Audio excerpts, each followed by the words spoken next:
Bienvenidos, bienvenidos. Espero que todos hayan tenido un buen viaje a pesar de la lluvia de esta mañana. Muchas gracias a cada uno por vuestra asistencia, por esta gran puntualidad a pesar de la hora de inicio. Y una máxima que queremos que se cumpla es la puntualidad en los horarios para el buen hacer del Congreso. Como después será el acto de inauguración, solo es dar la bienvenida a todos los asistentes, el agradecimiento y saludar a los miembros de la mesa primera que van a comenzar ya a dar contenido al Congreso. Buenas tardes y gracias a todos. Buenas tardes a todos. Continúo las palabras de nuestro anfitrión Antonio Blanco. En primer lugar, agradeciéndoles la presencia en esta semilluviosa tarde leonesa.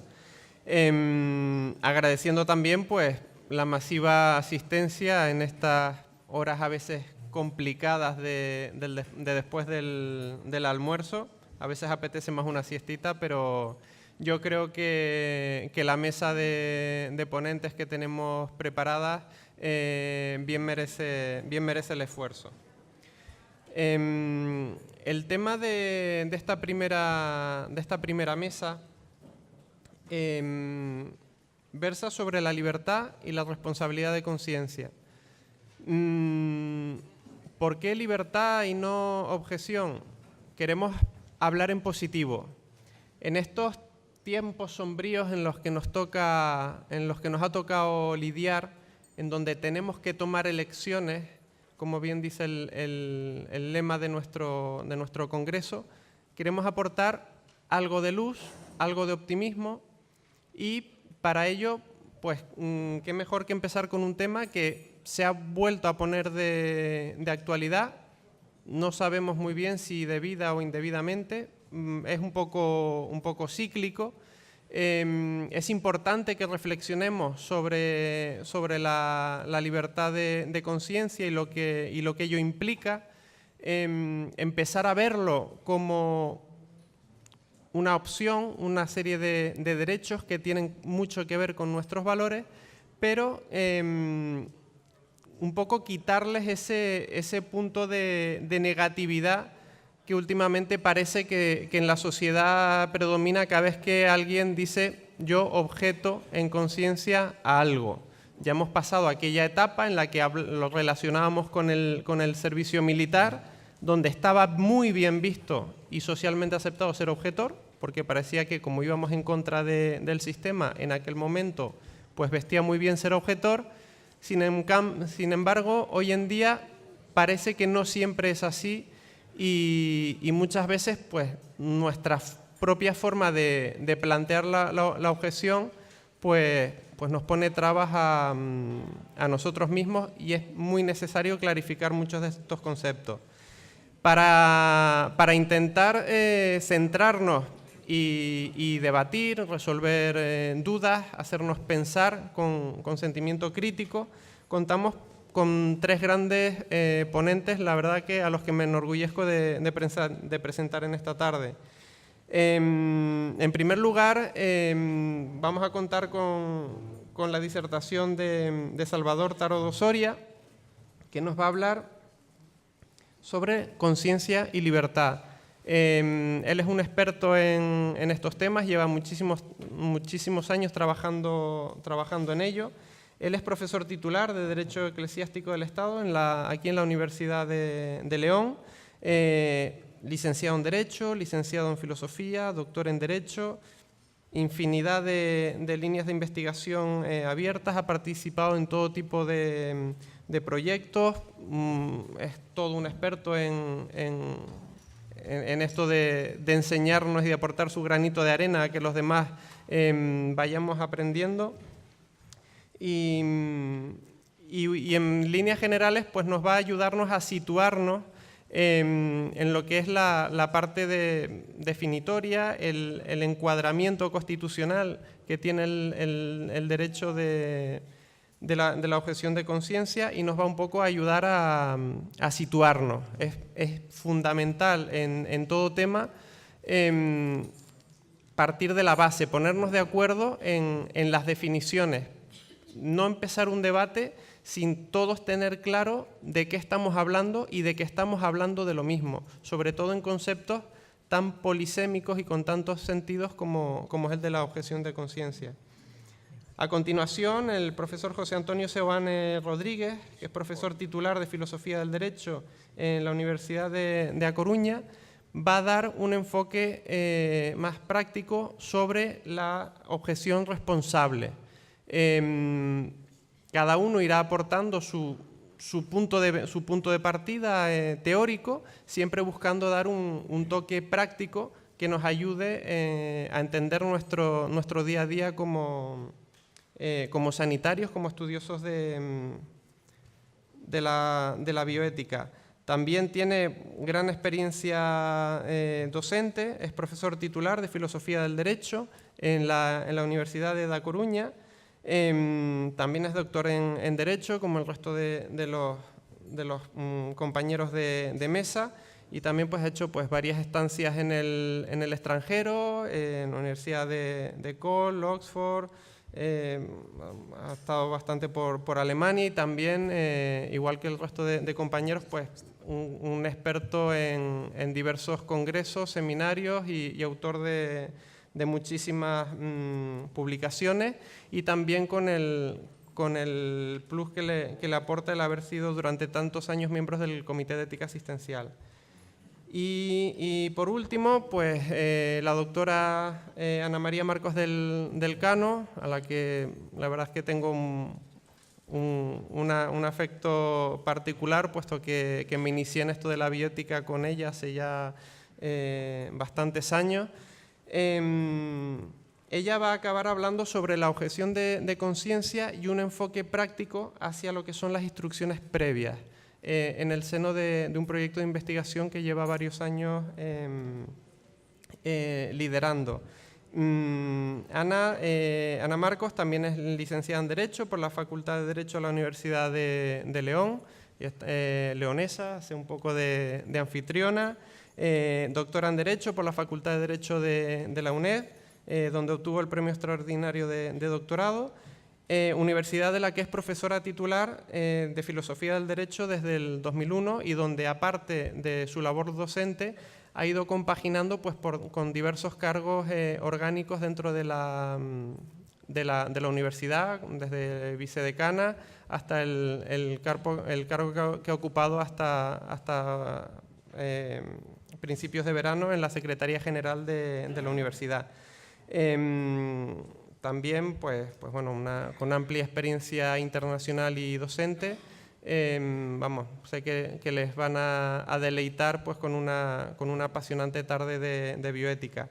Sin más, les voy a ceder la palabra a ellos, que son los protagonistas. Les ruego que vayan, a medida que ellos vayan interviniendo, pensando en las preguntas que quieren ir haciendo, para que en cuanto acabe su intervención empezar a hacer un turno de preguntas lo más ágil posible. Así que sin más cedo la palabra al doctor Salvador Taro Soria, que nos va a hablar sobre conciencia y libertad. Gracias.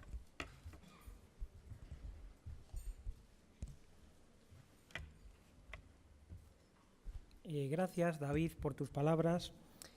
Yo quiero comenzar agradeciendo al comité organizador de la Asociación de Bioética Fundamental y Clínica y en particular a don Antonio Blanco Mercadé la oportunidad que me brinda de estar aquí hoy con todos ustedes, compartiendo estas reflexiones. Para mí es un honor por varios motivos. En primer lugar, muchos de los ponentes son para mí referentes desde que me he dedicado a esta materia de la bioética, e incluso alguno de ellos debo probablemente parte de mi interés por los asuntos de bioética y de filosofía en general, ¿no? Alguna de ellas, habría que decir, pues me refiero a Adela Cortina, detrás de la que yo he llegado a peregrinar, ¿no? para escucharla. Espero que algo se me haya quedado. Siempre que he asistido a este tipo de eventos, sobre todo con profesionales de la sanidad, yo he aprendido mucho, también por eso tenía mucho interés, mucha ilusión en participar. porque cuando uno piensa, muchas veces piensa las cosas en papel, analiza las diferentes opciones de interpretación de la norma, pero realmente es cuando se encuentra con estos profesionales que le plantean los problemas que tienen, cuando se tiene que enfrentar a ellos y aprender. Además, también lo poco que conozco de la asociación que me han hecho llegar, sé que se trata de una asociación cuyos miembros, muchos de ustedes, tienen inquietudes interdisciplinares. Este es un terreno, el de la interdisciplinariedad, que resulta especialmente enriquecedor, creo que para todos y desde luego para mí. El tema que me han asignado para mi intervención se titula Conciencia y libertad. Casi nada. Cualquiera que se enfrentase ante este binomio podría comenzar diciendo lo que decía Protágoras de la existencia de los dioses, que la oscuridad del asunto y la brevedad de la vida humana me impiden decir gran cosa sobre ello. Y como algo tengo que decir, es necesario que acote, que delimite la intervención. Me voy a centrar sobre todo en el ámbito jurídico y partiendo de una premisa voy a tratar de responder a dos cuestiones. La premisa no es otra más que la relativamente reciente afirmación de los derechos fundamentales en el ámbito de la sanidad. Algún autor ha hablado de auténtico desembarco de los derechos fundamentales en este ámbito.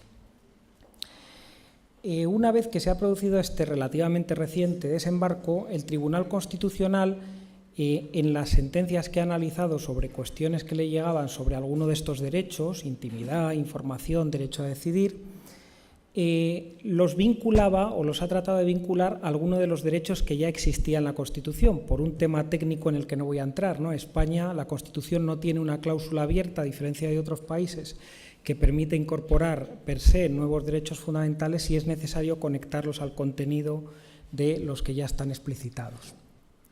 El Tribunal Constitucional ha optado fundamentalmente por dos vías para hacerlo.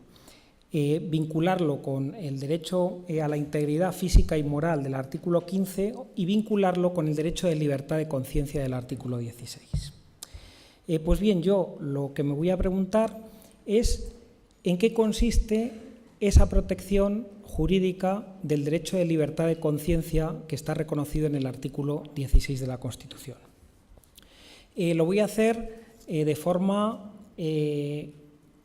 asistemática y sin ningún afán de completud. Simplemente me voy a centrar en 6 rasgos de qué significa, que nos pueden dar una idea de qué significa proteger la conciencia de la gente.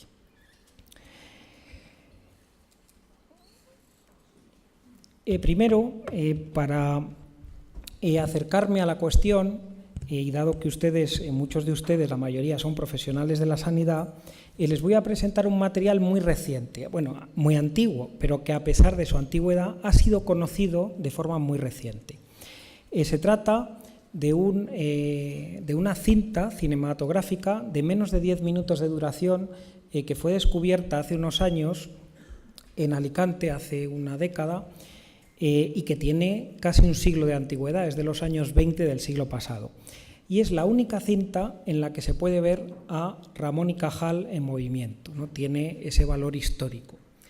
No he puesto la cinta, simplemente he sacado unos extractos de ella y en uno de los extractos aparece este título, este intertítulo. Fíjense con qué metáfora más bonita se define lo que puede ser la conciencia. Al definir las neuronas, se dice que las neuronas son especies de hilos telegráficos de la conciencia.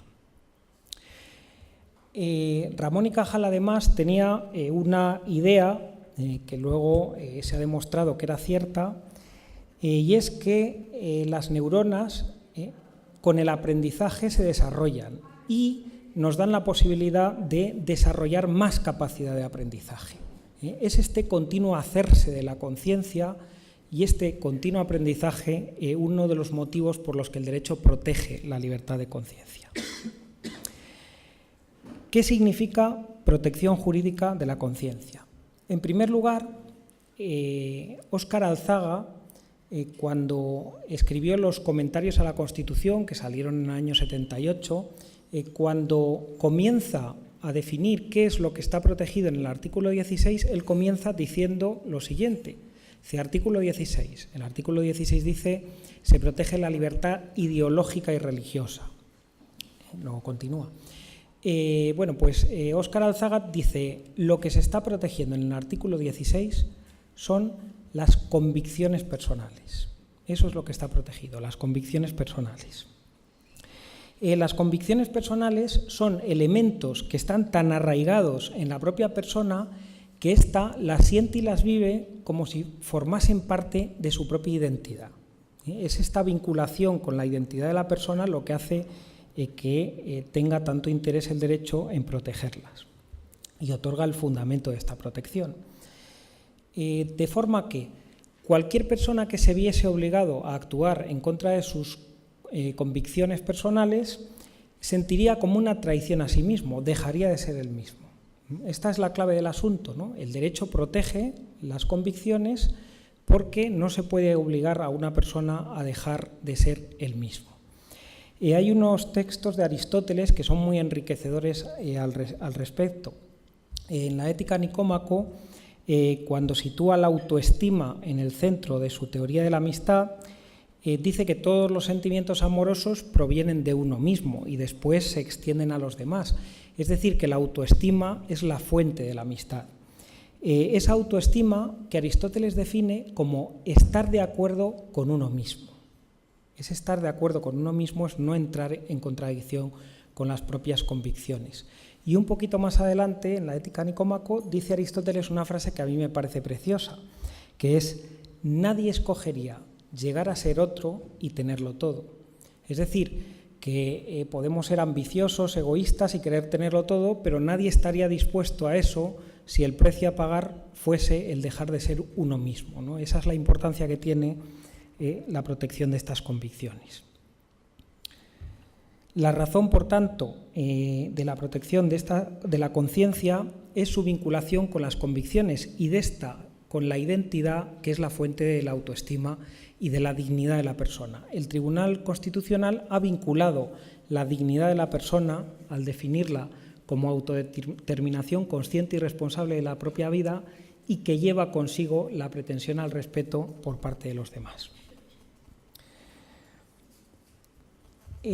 Vamos con el segundo de los elementos, ¿no? Primero, se protegen las convicciones personales, en el artículo 16. Segundo, esa identidad con la que están vinculadas las convicciones y la razón última de esa protección de las convicciones, no se trata de una identidad cerrada, que esté hipostatizada, sino que se trata de una identidad abierta. Lo que se protege en el artículo 16 no son los dogmatismos o los fundamentalismos. No se trata de que una persona tenga convicciones y se les tenga que proteger a toda costa, ¿no? Sino que lo que muchas veces protege el derecho es una visión dinámica de las convicciones. Es decir, protege las que una persona tiene porque no puede dejar de tenerlas, pero al mismo tiempo trata de proteger las condiciones de libertad para que la persona pueda elegir y tenga a su alcance diferentes convicciones para que pueda cambiarlas. Las convicciones cambian. En épocas de la vida tenemos unas convicciones, vamos evolucionando y las que antes eran convicciones dejan de serlo para pasar a ser otras.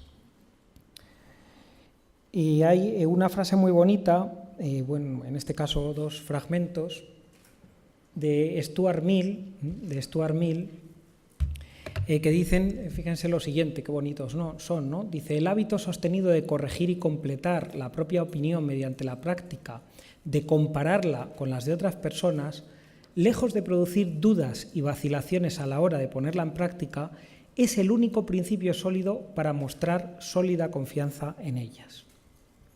Por poco dispuesta que se haya una persona a admitir la posibilidad de que sus opiniones más arraigadas puedan ser falsas, debería tener en consideración que por muy verdaderas que éstas sean, si no han sido discutidas en su totalidad tantas veces como haya hecho falta con toda libertad, habremos de considerarlas como dogmas muertos y no como verdades vivas. Es decir, las convicciones, aunque en cada momento de nuestra vida sean irrenunciables, tenemos que someterlas a la intersubjetividad.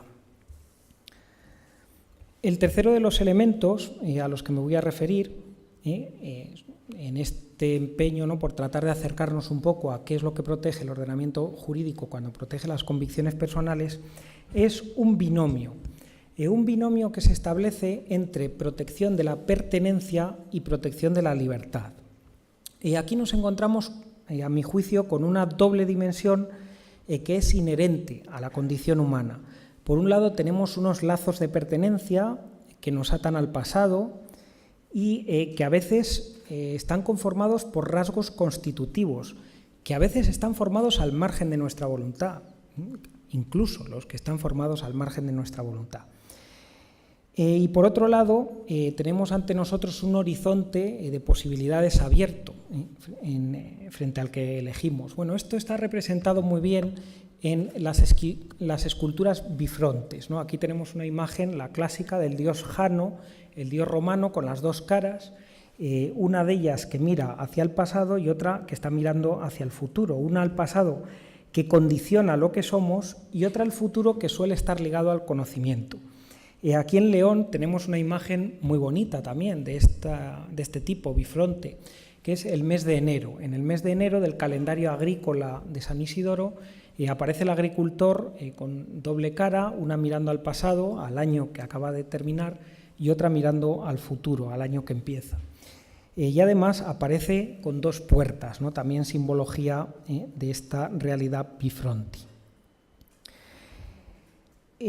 También aparece esta idea, por ejemplo, en más mitos, ¿no?, en el mito de Prometeo, también está relacionado con esto, ¿no? Prometeo y Epimeteo. Epimeteo literalmente es el que mira hacia atrás y Prometeo el que mira hacia adelante, ¿no? Epimeteo vinculado a las virtudes naturales y Prometeo vinculado a las virtudes técnicas, al fuego. Además, aparece, como vemos en esta simbología, que también estos dioses bifrontes están asociados, vinculados a las puertas, ¿no? Había un dios romano también que se llama Limen, que es el que protege los hogares o las puertas, ¿no? De ahí también, por ejemplo, yo recuerdo en una conferencia haber escuchado a Emilio Lledó, que es donde se encuentra la etimología de la palabra sublime, ¿no? Sublime es lo que está debajo de la puerta, porque debajo de la puerta nos encontramos ante una realidad que es el hogar, el oikos, y una realidad desconocida que es incierta, que es nuestra comunicación con ese mundo público, ¿no?, con los demás. Dentro del hogar nos encontraríamos también con esto que los estoicos llaman la okeiosis, que es un proceso de apropiación de uno mismo, y fuera de esa puerta nos encontramos con esa incertidumbre de ir sometiendo esa apropiación de uno mismo a la realidad plural, ¿no?, y al mundo en el que nos relacionamos con los demás. En definitivas cuentas, vemos cómo aquí hay una doble realidad, ¿no?, una dualidad dentro de una unidad, ¿no?, que es lo que trata de reflejar siempre estas simbologías de dobles caras, frente a la que el ordenamiento jurídico tiene que responder. ¿Y cómo responde el ordenamiento jurídico? Bueno, pues responde de la siguiente manera: responde protegiendo lo que somos, protegiendo las convicciones, los rasgos constitutivos, incluso aunque se hayan formado al margen de nuestra voluntad. Y existe una razón para protegerlo, y es que no podemos renunciar a lo que somos en cada momento de nuestra existencia. Y al mismo tiempo, el ordenamiento jurídico, proyectándolo hacia esa libertad de opción, tiene que proteger sobre todo el pluralismo social y cultural, porque solo cuando tenemos a nuestro alcance diferentes formas de vida, diferentes creencias, diferentes ideas, somos capaces de elegir cuáles de entre ellas son nuestras propias convicciones y someter esas convicciones propias a una crítica. En cuarto lugar, bueno, me parece importante una cosa. Vinculado a esto estaría, por ejemplo, vinculado a esa protección de los rasgos constitutivos de lo que somos, estaría algo que ha aparecido recientemente en la discusión de filosofía práctica, ¿no?, del mundo del derecho y de la ética también, que es las denominadas cláusulas de ajuste, ¿no? Hay un libro de Taylor que se titula, un título muy vinculado a todo esto que estamos hablando, Laicidad y libertad de conciencia, en el cual Taylor habla de las cláusulas de ajuste. ¿Qué son estas cláusulas de ajuste? Pues son excepciones que la sociedad se da a la generalidad de una norma por motivos de conciencia. Bueno, pues estas excepciones, que muchas veces tras ellas se ampara en rasgos constitutivos de individuos o de grupos también, tienen su razón de ser, su protección en esta protección de lo que somos y no podemos dejar de ser, ¿no? De ese pasado que nos constituye, aunque podamos ir evolucionando e ir cambiándolo. En cuarto lugar,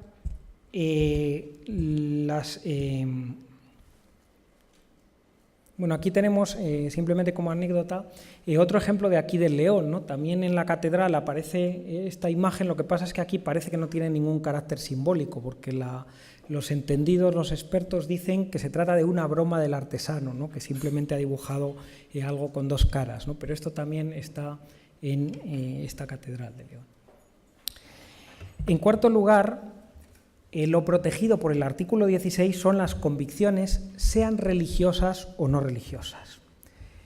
Hay intentos en el espacio público, los vemos casi todos los días, y los ha habido más aún en el pasado, de monopolizar la moral por parte de la religión. En el ámbito sanitario es uno de los sectores del ordenamiento jurídico en el que está más claro que lo protegido, las opciones personales que se protegen con independencia de que las creencias que soporten esas convicciones sean religiosas o no. Sin embargo, esto que a mí me parece tan claro, no debe de estar tan claro, ¿no? Yo, por ejemplo, les puedo contar la anécdota de hace unos años, no muchos, 2006, 2007, estando en una conferencia.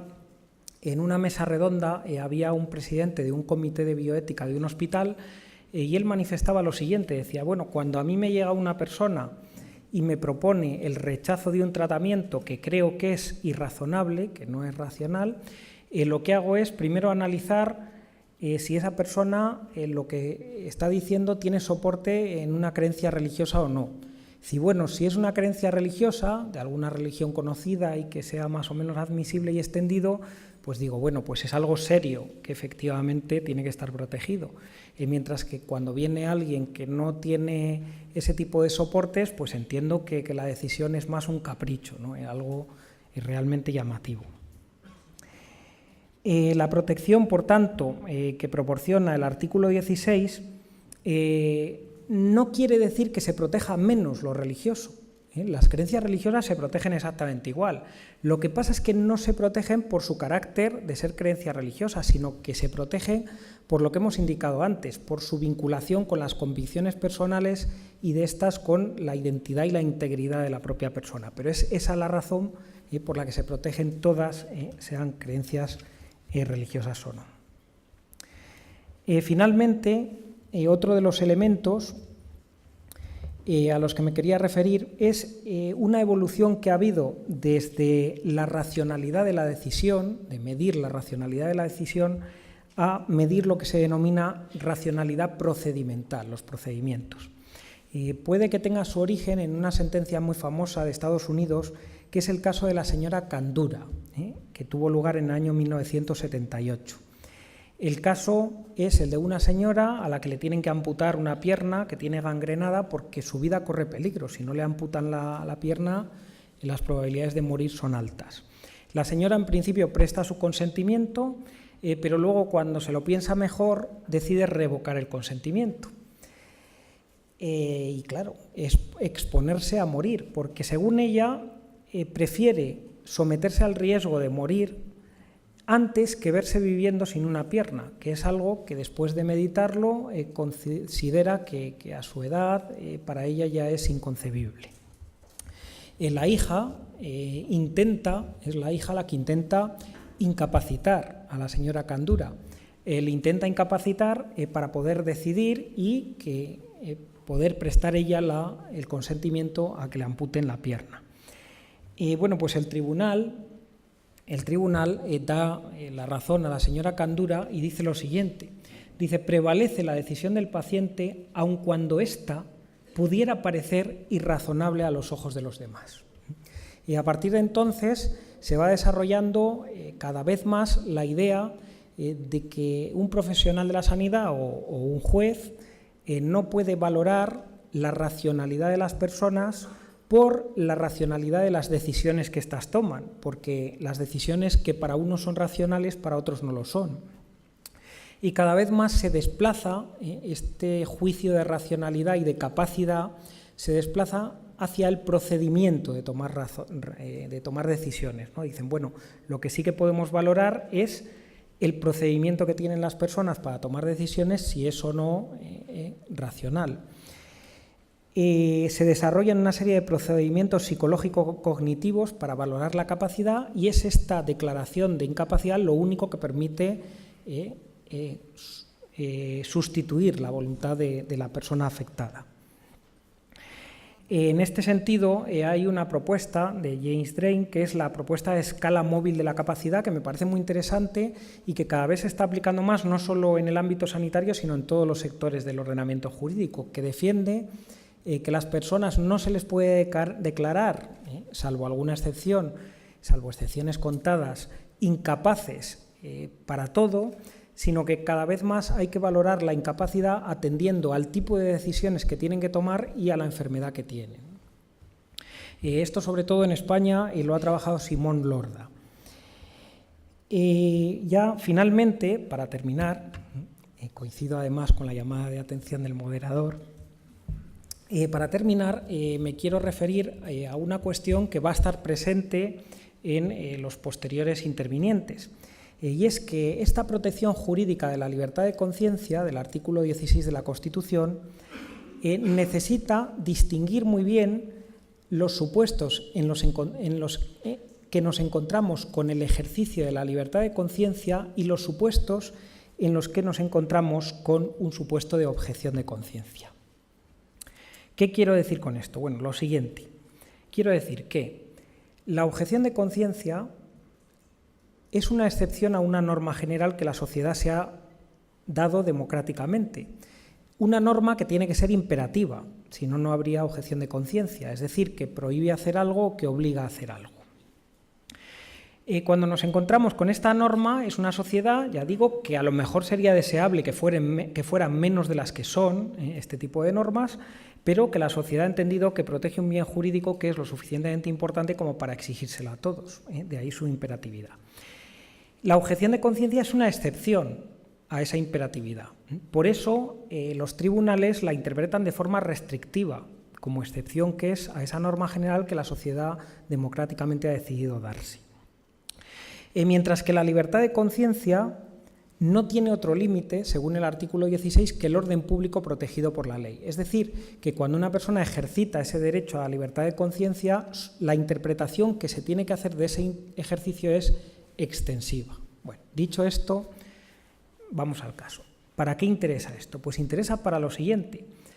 Cuando alguien se encuentra ante algo que parece ser una objeción de conciencia, lo primero que tiene que dilucidar es si existe realmente un conflicto entre la norma moral y la norma imperativa. Porque muchas veces lo que sucede es que no existe esa norma imperativa. Ni siquiera existe esa norma imperativa. A esto es a lo que la doctrina ha denominado durante años objeciones de conciencia atípicas, y tan atípicas que no son objeción de conciencia desde mi punto de vista, porque no existe esa norma imperativa que obligue a alguien a hacer algo. Y esto es importantísimo, porque si no existe esa norma imperativa, cuando analizamos la decisión de quien ha tomado esa decisión moral, hay que interpretarla de forma extensiva. No es una objeción de conciencia que debe ser interpretada de forma restrictiva, sino que es un ejercicio de la libertad de conciencia que debe ser interpretado de forma extensiva. Esto es lo que sucede en la mayoría de los casos en los que el paciente ejercita lo que se denomina, desde mi punto de vista de forma errónea, objeción de conciencia. ¿Por qué es erróneo? Porque existen poquísimas normas en nuestro ordenamiento jurídico, solo aquellas que se refieren, por ejemplo, a epidemias, algunos casos muy excepcionales, en los que se puede imponer un tratamiento obligatorio a una persona. sino el ordenamiento jurídico lo que dice es que la persona puede elegir libremente el tratamiento e incluso rechazarlo, y recientemente ha admitido en alguna sentencia que aunque pudiese conducir a un resultado fatal esa elección. Y así pues, esas decisiones de los pacientes tienen que ser interpretadas de forma extensiva porque no son supuestos de objeción de conciencia. Lo dejo aquí, les agradezco muchísimo su atención y quedo a su disposición para las cuestiones que quisieran comentar. Muchísimas gracias, Salvador, por tu clarificadora intervención. Sin más, damos la palabra al doctor José Antonio Sebán Rodríguez para hablarnos sobre la objeción responsable. Sí, muchas gracias al moderador. Buenas tardes. En primer lugar, quiero dar las gracias al comité organizador y en particular a Antonio Blanco por su generosidad al haberme invitado, y aprovecho también para felicitar a ese comité por la calidad de la organización a lo largo del proceso y por lo menos en esta jornada inaugural. Quiero también reconocer públicamente mi agradecimiento a diferentes foros o grupos de trabajo en los que yo he aprendido la mayor parte de lo que voy a contar aquí, en particular diferentes comités de ética asistencial en Galicia, se me ocurre Ferrol, La Coruña, Lugo. En particular, y yo creo que por encima de todo, un grupo formidable de trabajo en la Fundación de Ciencias de la Salud, coordinado, dirigido por Diego Gracia y Juan José Rodríguez Sendín, que dio como fruto una guía de ética en la práctica médica sobre estos temas hace unos años y que cimentó en buena medida mi posición sobre esto. Y finalmente, en años posteriores, una colaboración prolongada con Azucena Couceiro sobre estos temas son las fuentes principales de los argumentos que voy a contar aquí. Y si me permiten, quiero una última mención de agradecimiento, un agradecimiento in memoriam a Rosalía Mera y a la Fundación Paideia Galicia, porque también mi conocimiento de bioética le debe mucho y creo que a buena parte de los miembros de esta asociación. Simplemente quería hacer público ese agradecimiento. Y vamos ya al tema de la objeción responsable. Primero hablaré sobre los argumentos y discursos acerca de la objeción, es decir, qué aproximaciones existen a esta cuestión, brevemente sobre el valor y la garantía de la conciencia, enunciaré cuál va a ser la perspectiva que yo voy a adoptar, apuntaré un concepto y algunos elementos de la objeción de conciencia, intentaré describir en qué consiste la objeción responsable al hilo de sus tres personajes o tres perspectivas principales y recapitularé y enunciaré unas conclusiones. Si hay tiempo, espero que sí, incluiré un breve apéndice sobre la objeción de conciencia que nos viene, por así decirlo, que es la objeción de conciencia del siglo XXI. Los argumentos y discursos de la objeción de conciencia, a mi entender, se pueden reconducir a dos grandes vías, argumentos retóricos y argumentos propiamente dicho, o dos estrategias discursivas, la retórica y la argumentación. Las estrategias o discursos o géneros retóricos pretenden la persuasión de los destinatarios, del auditorio, juegan con las emociones hasta el punto de convertir en pura emotividad sus argumentos. Y yo destacaría dos vías. La vía épica, es decir, el objetor se presenta como un héroe o como un resistente, empleando además un lenguaje agonista que incluye dificultad y padecimientos frente a la sociedad que no le permite manifestar su conciencia o defender su conciencia. Y el otro gran discurso retórico es el discurso de la tragedia. El objetor en este caso no es un héroe, sino un ser desgraciado y maltratado por el resto de la sociedad. Es la sociedad contra él. También emplea un lenguaje abonado al conflicto, un lenguaje hiperbólico. Me parece que esta no es la vía. La vía es, en rigor, la argumentación. Y la argumentación tiene como finalidad el empleo de argumentos racionales, la delimitación conceptual clara, la determinación clara de los hechos para luego construir los conceptos, la precisión terminológica, la claridad conceptual. Ese es el objetivo. Fíjense, nuestro autor de cabecera del Congreso, Bertolt Brecht, no en la lírica, sino en sus piezas didácticas, las historias del señor Coina. ¿Qué hace usted cuando ama a una persona? Le preguntan y dice, hago un esbozo de ella, tratando de que se le parezca. ¿Quién? ¿El esbozo? No, la persona. Es decir, lo que hace este sujeto es construir la realidad a su antojo, y esto es lo que hacen los objetores retóricos, por así decirlo. Enuncian su concepto de objeción y quieren ajustar la realidad a su forma de entenderla. Mi objetivo es el contrario, descender a los hechos y procurar delimitar claramente su significado para luego conocer los valores y los deberes derivados de esos hechos. Habrá algunos lugares comunes, incluso habrá repeticiones, en algunos casos iré algo más rápido. Bueno, la objeción de conciencia es un fenómeno moderno, indiscutiblemente. Es un fenómeno que corresponde a las sociedades plurales axiológicamente y solo si existe libertad de conciencia tiene sentido planteársela. Eso no implica que la decisión mayoritaria o la decisión democrática equivalga a una soberanía absoluta sobre los ciudadanos y, por tanto, la conciencia, como en cierto modo anticipaba ya Salvador Tarolo, tiene bastante que decir justamente en su dimensión, en su despliegue en forma de libertad. Y esto quiere decir también que el consenso de la mayoría no prevalece sobre la conciencia individual del ciudadano. Dejémoslo aquí de momento. Teniendo esto presente, habría diferentes modos de organizar la sociedad para proteger la conciencia o para responder a la protección de la conciencia. En la columna de la izquierda aparecen los modos de protección no deseables. En la columna de la derecha estaría el modo de protección socialmente responsable, me parece. Los modos no deseables son modos extremos. En un caso se encumbra la conciencia, que prevalece siempre, y esto implica la demolición de las leyes democráticas y el riesgo de anarquía, o el sistema, este es el llamado sistema de protección unilateral, o el sistema de protección de separación estricta, donde la conciencia no prevalece nunca. Y aquí lo que se consigue es, sobrevive la sociedad, pero se anula el ciudadano, se anula el individuo.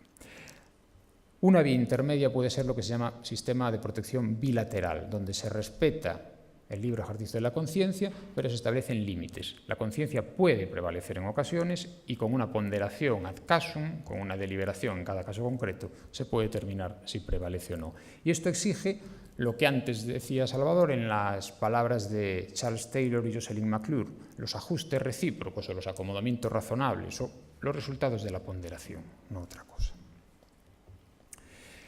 Bueno, me parece que la mejor forma de entender la objeción de conciencia sanitaria es desde dos perspectivas, o una perspectiva que se despliega en estas dos notas. Primero, analizarlo desde la relación clínica, es decir, no desde los valores, normas, derechos, deberes, sino desde el conjunto o la práctica social donde habitan y funcionan esos elementos normativos, que es la relación clínica a nuestros efectos. Y en segundo lugar, entender que la objeción de conciencia es un conflicto práctico. Y en ese sentido que comparece, por así decirlo, en el dominio de la acción, en la actuación de los sujetos. Puede haber antes un conflicto en el orden de los valores, puede haber antes un conflicto en el orden de los derechos que se reconocen o de las normas, pero al final es en los cursos de acción, en la actuación, donde se va a dirimir si tiene sentido o no la objeción de conciencia. ¿Y qué es la objeción de conciencia? Bueno, una definición que nos puede valer sería esta: la negativa o el rechazo del cumplimiento de un deber jurídico, habrá de ser así para que sea genuina objeción de conciencia, ineludible de naturaleza personal por razones de conciencia.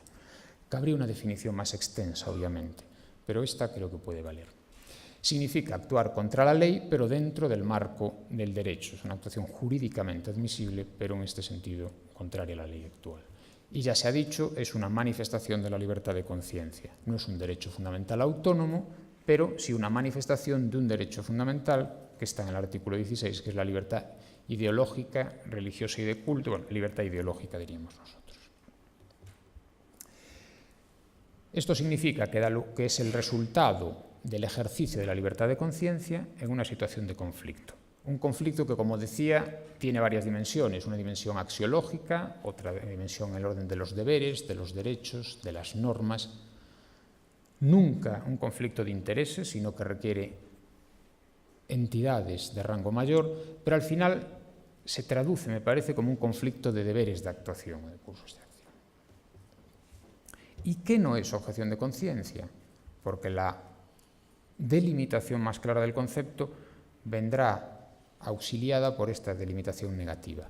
No es desobediencia civil, que sería la actitud pública y no violenta que infringe determinadas normas jurídicas con la finalidad de provocar un cambio legislativo o de orientación política. No es tampoco, empleando las denominaciones de esa guía de la objeción de conciencia a la que antes hacía mención, pseudo-objeción, que es aquella actuación de una persona que cree injustificada y erróneamente que está objetando cuando no lo hace, o la cripto-objeción, que es actuar como si se objetara, pero en realidad no objetar. Y sin detenerme en los caracteres, que nos llevaría, probablemente o exigiría otra intervención semejante, sí apunto ciertos elementos para entender lo que puede ser una objeción de conciencia responsable. En primer lugar, que existe un deber jurídico de cumplimiento obligatorio e ineludible para el profesional. La objeción de conciencia no permite la opción, sino que exige ese cumplimiento. La opción jurídica me refiero, si está la opción de obedecer o no obedecer ese deber, o cumplir o no cumplir ese deber. Incompatibilidad de ese mandato o deber jurídico con las genuinas convicciones morales del profesional.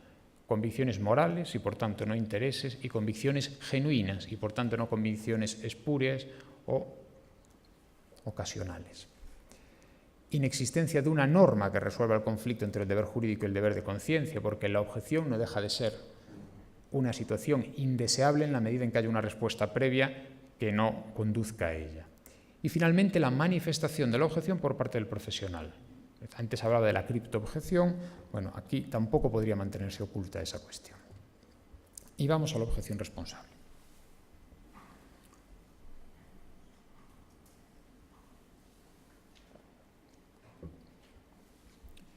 Decía que con esos antecedentes se puede definir con más claridad lo que significa una objeción de conciencia responsable. Y la objeción de conciencia responsable atañe a los tres grandes sujetos o los tres grandes personajes de una relación clínica: profesionales, pacientes usuarios y sociedad o administraciones sanitarias, centros, instituciones y sociedad en su conjunto. ¿Qué equivale o cuál es la equivalencia de una objeción de conciencia responsable? En primer lugar, la eliminación del riesgo de inflación y abuso de objeción de conciencia por parte de los profesionales. Se elimina la banalización de la objeción de conciencia, los enmascaramientos, las intransigencias, las angustias o ignorancias, los fraudes de ley. O sea, conseguiríamos delimitar claramente cuál es la objeción de conciencia y no habría esa indefinición en la actuación de los profesionales, o más que indefinición, la extensión masiva de objeciones de conciencia a situaciones en las que no tiene ningún sentido. Para el profesional objetor, una objeción de conciencia responsable es la existencia de un deber de evitar una acción que lesiona su conciencia e integridad moral. Por tanto, el profesional siente que su deber moral está vulnerado por la existencia de esa norma y que ese deber moral coexiste con unos deberes profesionales que también tiene que atender. Y es, desde el punto de vista del derecho, el ejercicio prima facie de ese derecho a actuar en conciencia y la solicitud de dispensa de ese cumplimiento. Simplemente la solicitud, no necesariamente la garantía de que se vaya a aceptar, porque depende de las circunstancias del caso. ¿Qué significa también? Aceptar que es excepcional. La regla general es cumplir el deber jurídico, pero se acepta excepcionalmente que no lo cumpla en ese caso concreto. Significa también que sus derechos sean garantizados y protegidos. Varios derechos: la libertad de conciencia, también la no discriminación, la protección de sus datos y la confidencialidad, la libertad de conciencia. Y una actuación responsable exige informar al usuario de las opciones disponibles y de la condición de objetor y remitir a otro profesional cualificado para que este usuario reciba la atención que requiere con calidad y eficacia semejantes. Y finalmente una cuestión polémica que me parece indiscutible en el ámbito de la responsabilidad, y es que el profesional declare expresamente su condición de objetor. Es decir, nadie está obligado a declarar sobre su ideología, sobre su conciencia, sobre sus creencias, pero si quiere el reconocimiento por parte de la sociedad, debe declarar expresamente la condición de objetor. O sea, de su parte está la carga de la prueba. Primero, por la excepcionalidad del incumplimiento del deber. En segundo lugar, para mostrar que existe un conflicto entre el deber jurídico y el deber de conciencia. En tercer lugar, por la lealtad institucional y profesional. Él es una persona que está desempeñando una determinada función en un contexto profesional y en un contexto social. Y finalmente, por lealtad al paciente, ya que la relación clínica es una relación de confianza. Pienso que esta manifestación no lesiona, además, ni la confidencialidad ni la protección de sus datos, como se ha alegado en ocasiones, y que no es ni desproporcionado ni discriminatorio. Desde el punto de vista del paciente usuario, ¿qué es una objeción de conciencia responsable? Evitar también el abuso del derecho, y en particular por dos razones. Uno, la autonomía del paciente usuario no significa independencia o soberanía en la relación clínica, sino una autonomía contextual, una autonomía situada, una autonomía dialógica y, por tanto, la necesidad de dialogar con el resto de las partes. Y desde el punto de vista del derecho, lo que se llama ejercicio intuitu personae, es decir, quiero que usted intervenga. Y si usted se niega, va a tener un problema. No, yo lo que quiero es recibir una intervención, no que determinado profesional lo haga si él se opone, siempre que pueda haber otra persona que lo garantice con la misma eficacia. Porque eso significa también respetar la conciencia, los derechos y la autonomía del profesional que solicita el ejercicio de la objeción. Desde el punto de vista de la administración y de las instituciones sanitarias, significa una regulación, una ordenación normativa de la objeción de conciencia sanitaria y de su ejercicio, y un equilibrio entre la libertad de conciencia del profesional, la responsabilidad de la profesión y los derechos de los pacientes, en particular a los cuidados sanitarios legalmente reconocidos. Bueno, al respecto, hay una resolución de la Asamblea Parlamentaria del Consejo de Europa y un proyecto de resolución, que ahora no mencionaré, pero que son muy ilustrativos de lo que es una objeción de conciencia responsable y una forma de socavar lo que es el ejercicio responsable de la objeción de conciencia. Prever y coordinar la objeción de conciencia, garantizar el respeto de libertades y derechos, garantizar las prestaciones de los usuarios. Recapitulo. La sociedad debe proteger la conciencia de los ciudadanos y de los profesionales. Y eso implica reconocer que existe un derecho de los profesionales sanitarios con carácter excepcional o de carácter excepcional y que se debe proteger ese derecho armonizándolo con los derechos de los pacientes, la responsabilidad de los profesionales asistenciales y la responsabilidad del Estado garantizando esos derechos.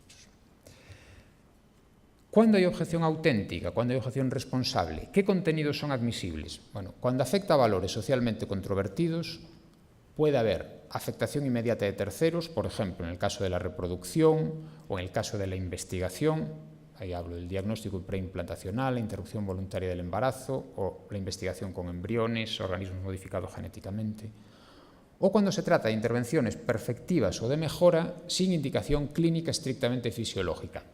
Permítanme esta forma de caracterizarlo. Generalmente en el área de la sexualidad, como pueda ser cirugía transexual o esterilización voluntaria. ¿Cuándo no estamos en presencia de objeción de conciencia sanitaria?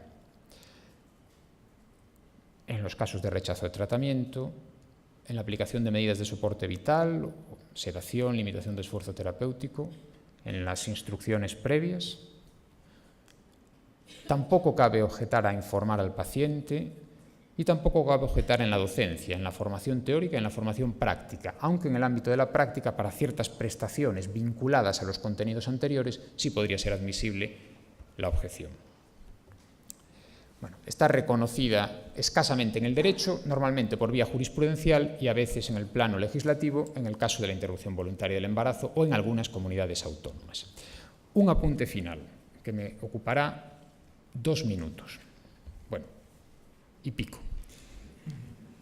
Relación clínica tradicional. En la tradicional no existe objeción de conciencia, antes hablaba de la pluralidad axiológica, sino que el profesional actúa en conciencia, pero se basa en los valores y deberes profesionales que suelen tener una condición, un carácter unánime. No hay, por tanto, esa divergencia o conflictividad propia de la relación clínica moderna. Ahí sí que hay pluralismo axiológico, pluralidad axiológica.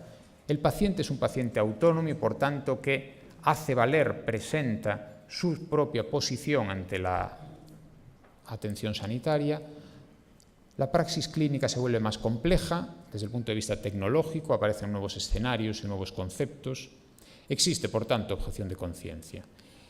Y existen valores y deberes profesionales que ya no se definen unánimemente ni se definen únicamente por los profesionales, sino que se definen por los profesionales y por la sociedad, y desde luego no por cada individuo.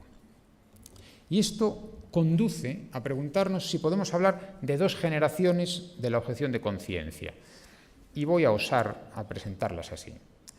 A lo largo del siglo XX ya existe objeción de conciencia. Esa primera generación se ocuparía de situaciones en las que los profesionales tienen el deber de curar y cuidar, se permite, y respetar la autonomía del paciente. Hablemos de deberes más tradicionales. ¿Cuál es la finalidad de la objeción? Evitar un daño al propio profesional, un daño en la conciencia del profesional.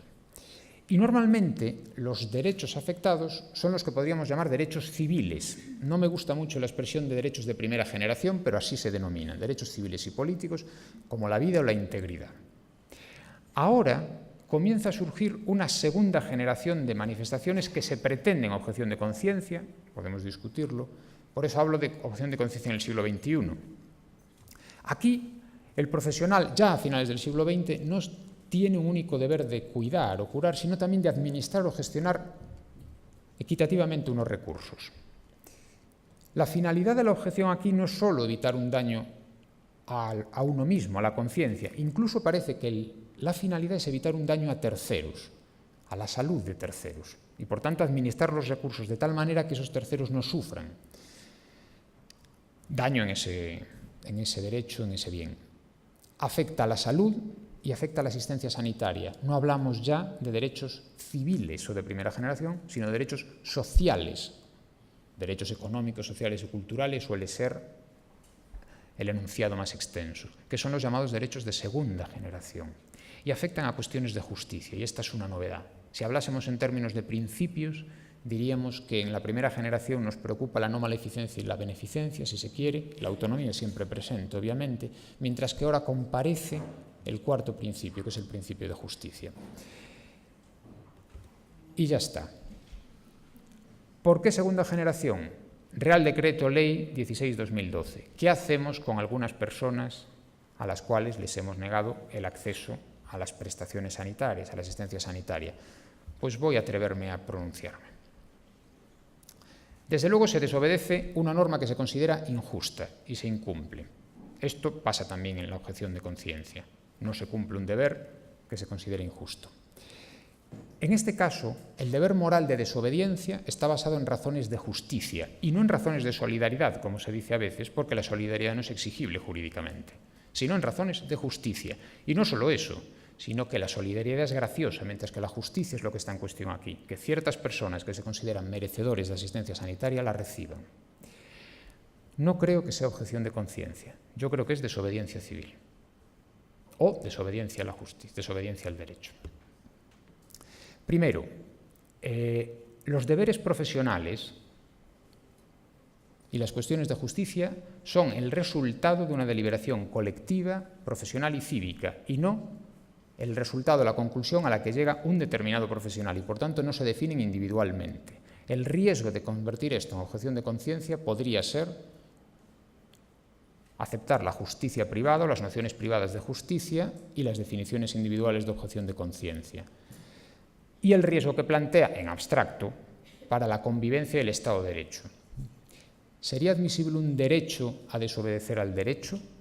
Bueno, lo dejo aquí y lo podemos continuar después. Muchas gracias.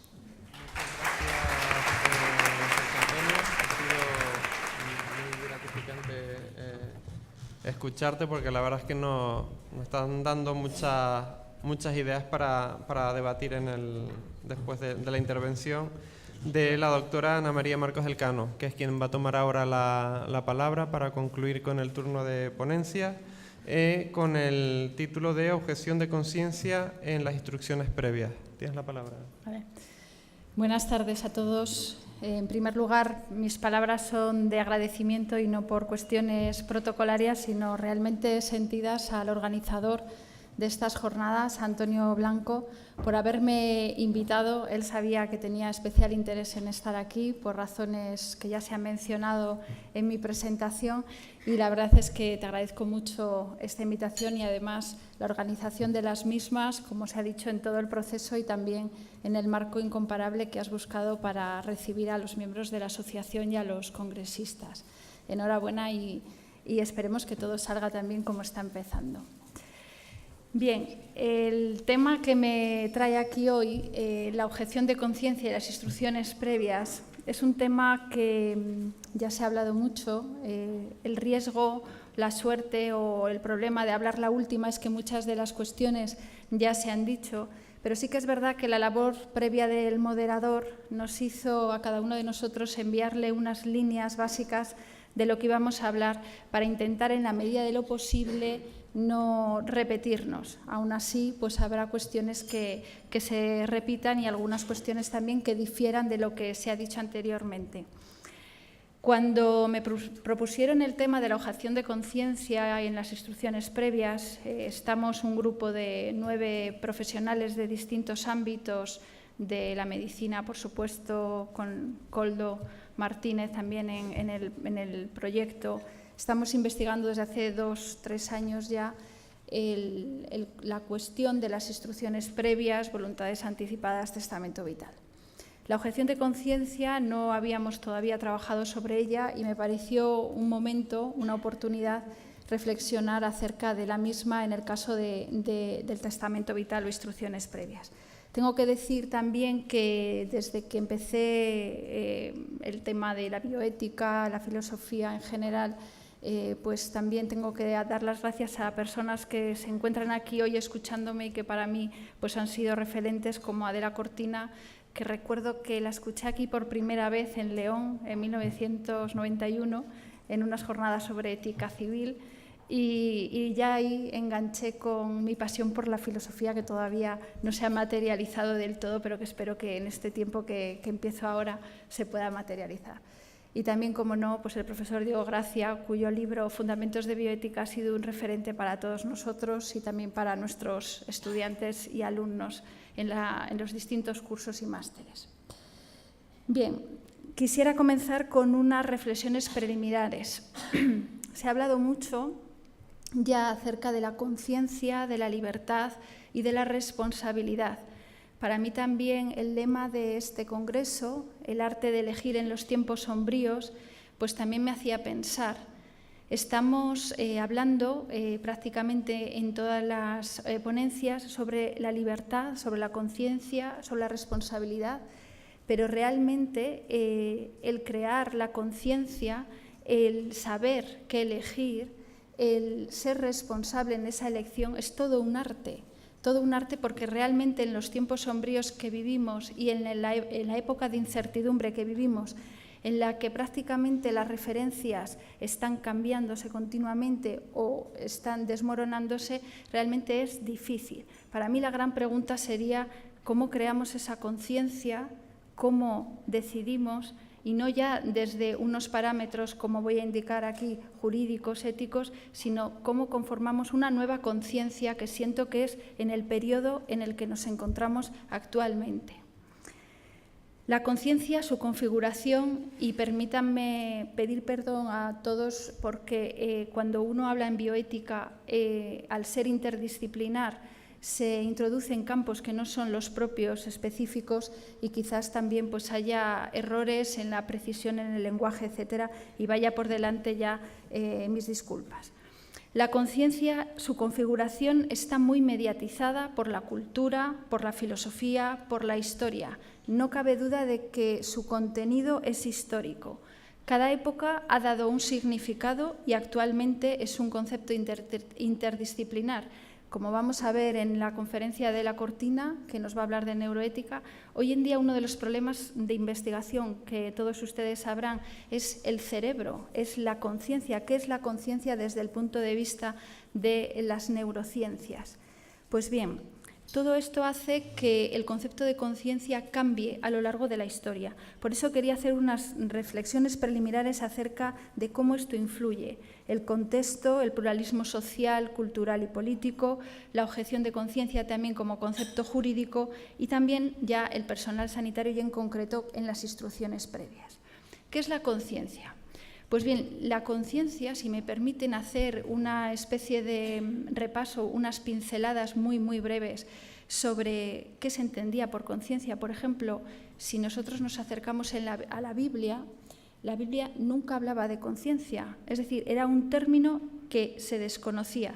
La noción que se expresaba la asimilaba al corazón, la asimilaba a la interioridad constitutiva del propio hombre, de la propia persona, donde la palabra de Dios llegaba como un juicio. Es decir, la conciencia se asimila al corazón. En la ética, es un concepto moral, Es la facultad humana para decidir acciones y decidir hacerse responsable de las consecuencias de acuerdo con una concepción previa que es ya acerca del bien y del mal. ¿De dónde viene esa concepción previa del bien y del mal? ¿Desde dónde surge la fuente que va a crear esa conciencia para distinguir el bien y el mal? Es otra cuestión importante. En la psicología humana se habla de conciencia, por supuesto, cómo el sujeto humano se percibe a sí mismo, también por oposición al inconsciente. Todo lo que percibimos es el consciente. Desde el punto de la filosofía, la percepción de la propia existencia, cómo se percibe la propia persona.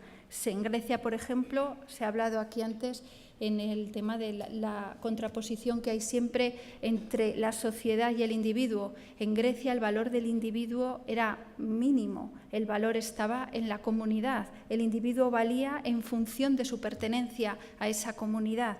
Pues bien, en Grecia no se habla de conciencia individual, se hablaba de alma, se hablaba de covisión, de interiorizar todo lo que nos sucede. ¿Qué ocurre? Damos un salto.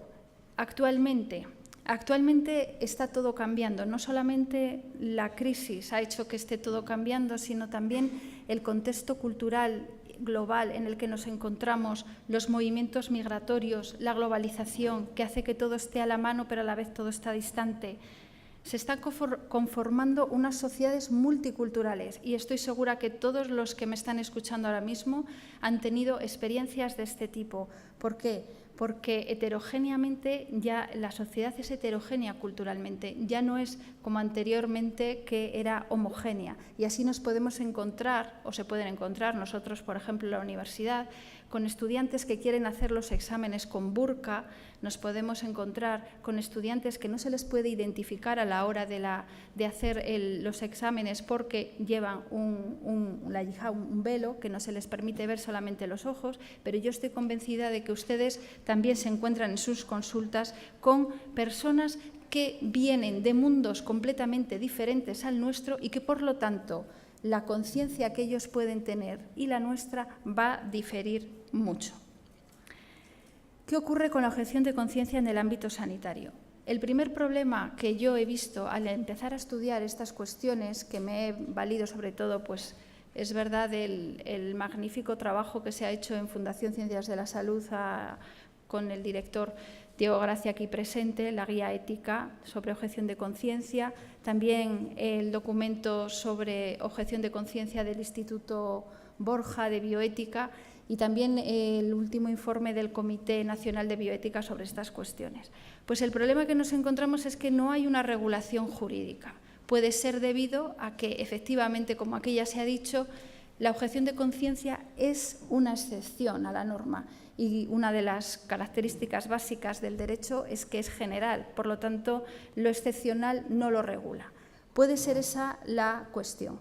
Pero ya la Asamblea General de la Organización Médica Colegial aprobó el 31 de mayo de 1997 un documento sobre la objeción de conciencia y centraba su razón de ser precisamente en el que cada vez más nuestro pluralismo ético en nuestra sociedad dará lugar a un mayor número de conflictos, por un lado, entre los que prescriben las leyes, ordenan los gestores sanitarios o desean los pacientes, y por otro, lo que los médicos pueden hacer en conciencia. A nivel general, como digo, también la Asamblea Parlamentaria del Consejo de Europa, en su resolución 1763 de 2010, estableció una recomendación a todos los Estados miembros del Consejo de Europa y que decía: desarrollen marcos legales claros y completos que definan y regulen la objeción de conciencia en relación con los servicios médicos y la salud, sin perjuicio del cumplimiento de su obligación de asegurar el acceso a los servicios y prestaciones sanitarias admitidas por la ley y de proteger el derecho a la salud. De forma que, decía, se tiene que garantizar el derecho a la objeción de conciencia del personal sanitario, que se asegure también la información debida a los pacientes remitiéndoles a otro centro sanitario si fuera necesario. Y tercero, que se asegure que los pacientes reciben el tratamiento adecuado, sobre todo en casos de emergencia. El concepto jurídico de objeción de conciencia, aquí ya se ha hablado mucho y muy bien sobre este tema, consiste en manifestar la incompatibilidad entre los dictados de la conciencia individual y determinadas normas del ordenamiento jurídico al que la persona se encuentra sujeta, con objeto de ser eximida de llevarlas a cabo sin sufrir sanción. ¿Qué ocurre? ¿Basta cualquier oposición al cumplimiento de una norma sin alegar las razones que la sustentan? ¿Basta cualquier razón que el individuo considere legítimo para estar ante la objeción de conciencia? Si llegáramos a la conclusión de que cualquier razón del individuo bastaría para eximirnos del cumplimiento del derecho, pues estaríamos, permítame la expresión, fulminando el Estado de Derecho. Estaríamos tirando por tierra todo el trabajo y toda la división que se ha hecho siempre entre la moral y el derecho, entre la ética y el derecho. Y sería peligroso sobre todo porque el derecho tiene la función de garantizar la convivencia pacífica fundamentado en unos mínimos, como muy bien nos ha dicho siempre Adela Cortina. La objeción de conciencia en el ámbito sanitario tenemos que tener claro que no es un lugar adecuado para resolver conflictos derivados de controversias científicas, técnicas y profesionales. La objeción de conciencia se plantea para cuestiones de especial gravedad, por ser una excepción. Debe haber, como ya se ha dicho aquí, un principio moral por un lado y una norma jurídica vigente enfrentados. La objeción de conciencia es un derecho individual, también se ha dicho aquí. No es una representación de un colectivo que está en contra de una determinada norma, es un derecho individual. Otra cuestión de índole jurídica y que no ha salido todavía es, para saber si estamos o no ante una objeción de conciencia, es si es necesario que esté regulado por ley o no. Si es necesario una regulación específica, es decir, que haya una ley que permita esa objeción, o bien esa objeción de conciencia está amparada en el artículo 15 o en el artículo 16 de la Constitución, como ya se ha comentado. La jurisprudencia del Tribunal Constitucional, que hasta ahora es el único que ha dado algunos cauces por los cuales movernos en el ámbito de la salud respecto a la objeción de conciencia, tras comenzar declarando en sus primeras sentencias que se podía reconocer un derecho general a la objeción de conciencia fundamentado en el artículo 16.1 de la Constitución, pues ha pasado posteriormente, y además en una sentencia de 2007 resuelta en recurso de casación, a decir lo siguiente: los derechos fundamentales son directamente aplicables y la objeción de conciencia forma parte del derecho fundamental a la libertad ideológica y religiosa. Hasta ahí, igual que siempre. Pero ahora dice, si bien con carácter general, el Tribunal Constitucional ha declarado que el derecho a la libertad ideológica reconocido en el artículo 16 no resulta por sí solo suficiente para eximir a los ciudadanos por motivos de conciencia del cumplimiento de deberes legalmente establecidos. Es decir, se necesitaría una ley que recogiese en concreto la objeción de conciencia. Pues bien, con este inicio, ¿qué son las instrucciones previas y cómo se regula en ellas la objeción de conciencia? Ya hemos dicho que mi compañero de mesa y amigo de hace muchísimos años en estas lides de bioética ha dicho que en las instrucciones previas no hay objeción de conciencia. Bien, pues ya vamos a tener ahí una amigable discusión. Las voluntades anticipadas, testamento vital o las directrices previas, todos ustedes, que además me consta que son especialmente amantes de la bioética, saben que en el artículo 11.1 de la Ley 41/2002 se establecen como un documento a través del cual una persona mayor de edad, capaz y libre, manifiesta anticipadamente su voluntad con objeto de que ésta se cumpla en el momento que llega a situaciones en cuyas circunstancias no sea capaz de expresarlos personalmente sobre los cuidados, el tratamiento de su salud o, una vez llegado el fallecimiento, sobre el destino de su cuerpo o de los órganos del mismo. El otorgante también del documento de instrucciones previas puede elegir un representante para que, llegado el caso, sirva como interlocutor para interpretar esas instrucciones previas. Bien, aquí el quid de la cuestión es qué es lo que se puede poner en esas instrucciones previas, cuál es el contenido, porque eso va a ser lo que después vaya a chocar o no con la conciencia del que tiene que aplicarlas. no viene tasado por ley, es decir, no se establecen unos supuestos concretos. Solamente se refiere a situaciones que tengan que ver con la salud, a instrucciones sobre tratamientos o cuidados respecto a su salud, cuestiones espirituales, valores personales, donación de órganos, atención domiciliaria, cuidados paliativos. El contenido puede ser muy amplio y, lo peor de todo, el contenido puede ser muy vago si la persona que hace esas instrucciones previas no recibe antes un diálogo con una persona del personal sanitario, con un médico que le asesore. ¿Cuáles son los límites? No se puede poner lo que uno quiera en las instrucciones previas, pero, como todos ustedes saben, las instrucciones previas se pueden dictar ante 3 testigos, que puede ser mi familia. Y las instrucciones previas se pueden inscribir en un registro. Y cuando se inscriben en un registro, no hay filtro del contenido de esas instrucciones previas, con lo cual podemos poner lo que queramos en nuestras instrucciones previas, independientemente que después el que se encuentre con ellas tenga que ver qué es lo que aplica y qué es lo que no, de acuerdo con la ley. ¿Por qué? Porque el artículo 11.3 de la ley dice exactamente: no serán aplicadas las instrucciones previas contrarias, primero, al ordenamiento jurídico, segundo, a la lex artis, ni tampoco a las que no se correspondan con el supuesto de hecho que el interesado haya previsto en el momento de manifestarlas. Esos serían los límites a los contenidos que pueden tener estos documentos. En la historia clínica quedará constancia razonada de las anotaciones relacionadas con estas previsiones. Pues bien, ¿cuál es el panorama legal de la objeción de conciencia en las instrucciones previas? Bueno, yo siempre digo que hay, no sé si llamarlo una hipertrofia de regulación, un exceso de regulación en este tema. Siempre cuando se explica derecho se dice que el derecho va después de la realidad social.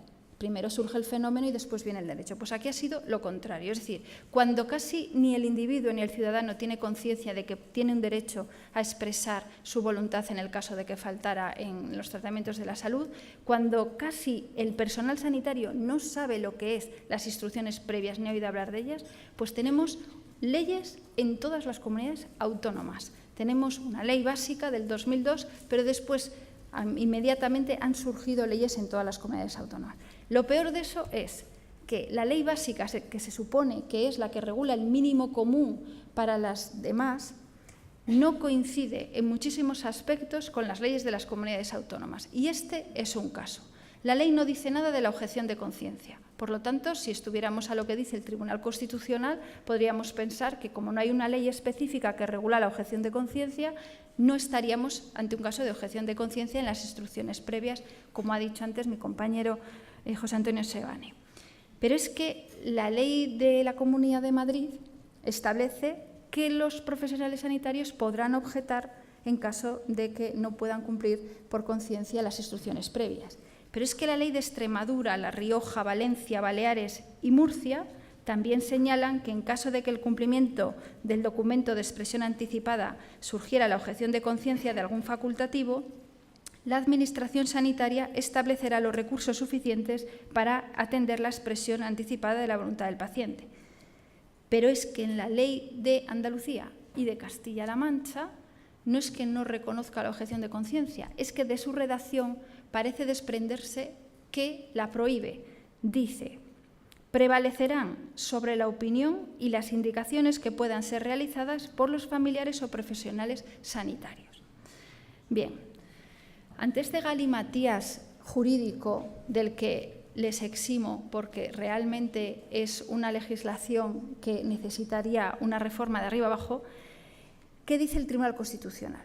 Pues para que pueda hablarse de objeción de conciencia, primero dice que tiene que estar admitida legalmente. Entonces tendríamos aquí que en algunas comunidades autónomas los profesionales sanitarios podrían objetar y en otras no podrían objetar.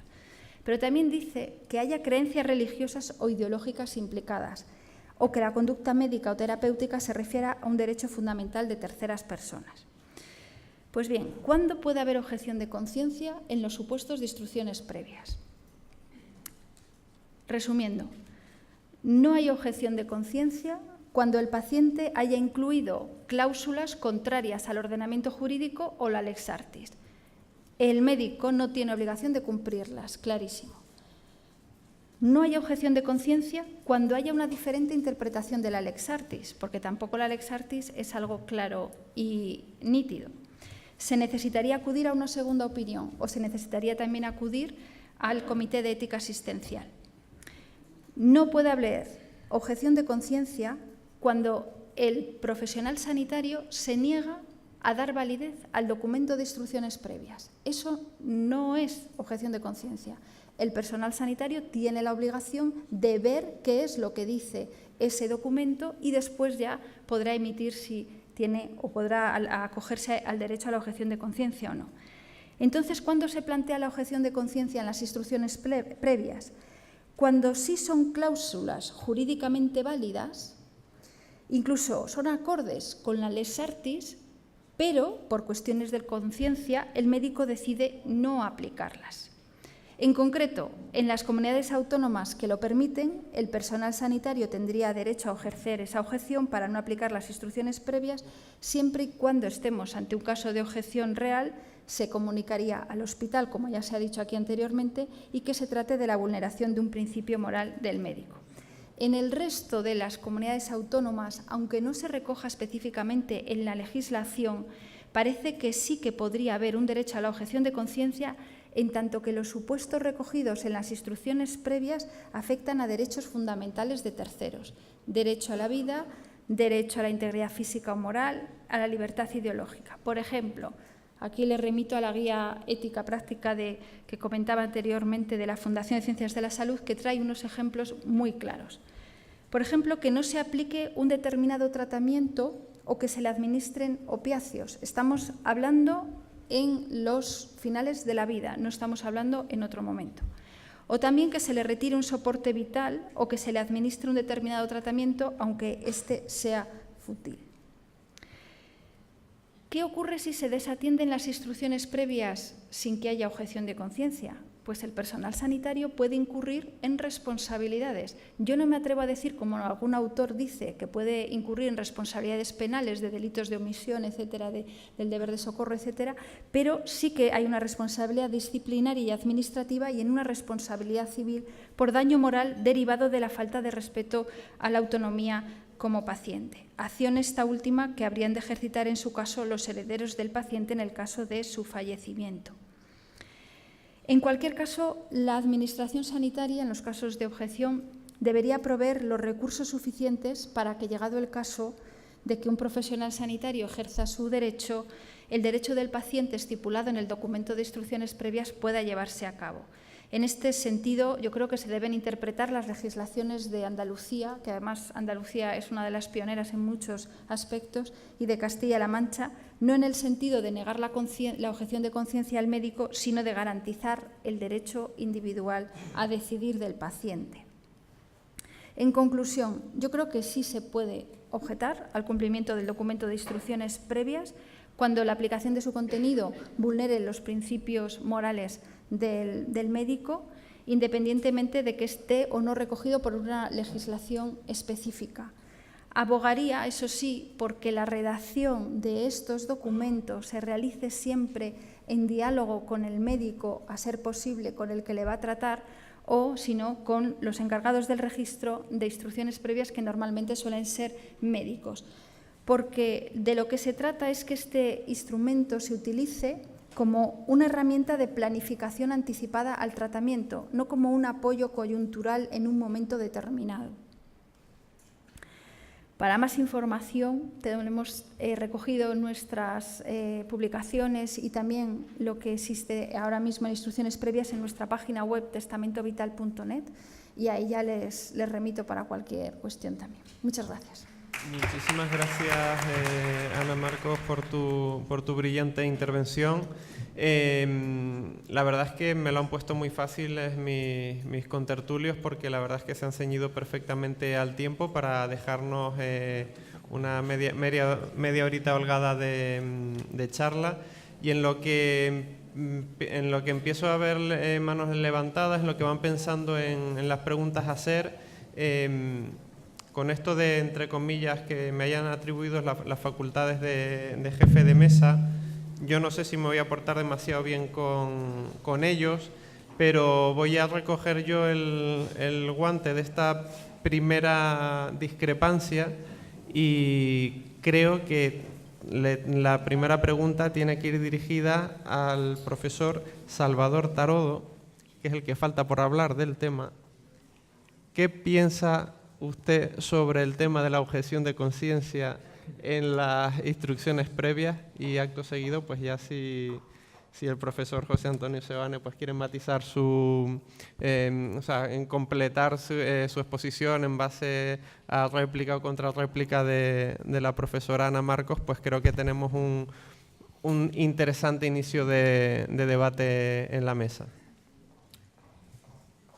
Bueno, pues vaya por delante que este asunto de la objeción de conciencia, desde luego, es probablemente, desde mi punto de vista, uno de los más complicados que pueda haber en el derecho, ¿no? Porque en la propia jurisprudencia constitucional, bueno, para empezar no hay una normativa específica sobre la materia y, en segundo lugar, la jurisprudencia constitucional en reiteradas ocasiones ha dicho una cosa y la contraria, ¿no? Yendo a cualquier tipo de estudio de la objeción de conciencia en casi cualquiera de los ámbitos jurídicos ante el que nos enfrentemos.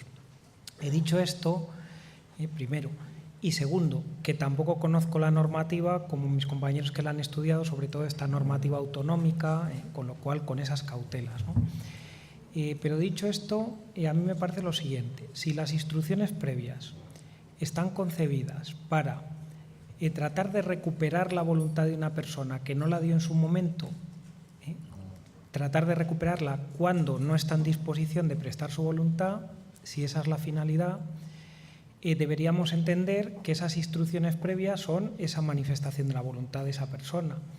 Y entonces se someterían al criterio general por el que la ley de autonomía regula cualquier decisión del paciente. Es decir, que entiendo que sería la decisión del paciente la que tendría que prevalecer y solo podría el médico desatender esa voluntad del paciente, o bien en los casos que expresamente cita las instrucciones previas, o bien en los casos que está establecida en la Ley de Autonomía del Paciente, que puede desatender la voluntad del paciente, ¿no? Como son los del artículo 9.2, ¿no? En caso de que esté en peligro la salud pública, y el otro no, porque el otro es cuando no pueda recabarse, que exista urgente peligro para la vida y que no pueda recabarse, y en este caso sí que puede recabarse, ¿no? Con lo cual yo entiendo que no sería posible. Eso sí, por ejemplo, claro, citaba Ana María Marcos, claro que hay una norma de la Comunidad Autónoma Madrileña que expresamente lo reconoce. ¿Qué decir ante eso, no? Es decir, claro, si una norma lo reconoce expresamente, pues habría que pensar pues si esa norma es o no constitucional, porque pueda ser contraria a otra norma de rango superior o no, o ahí se incumple o no la división competencial, ¿no?, entre diferentes órganos. Bueno, habría que analizarlo, pero bueno, si existe esa norma, claro. Gracias.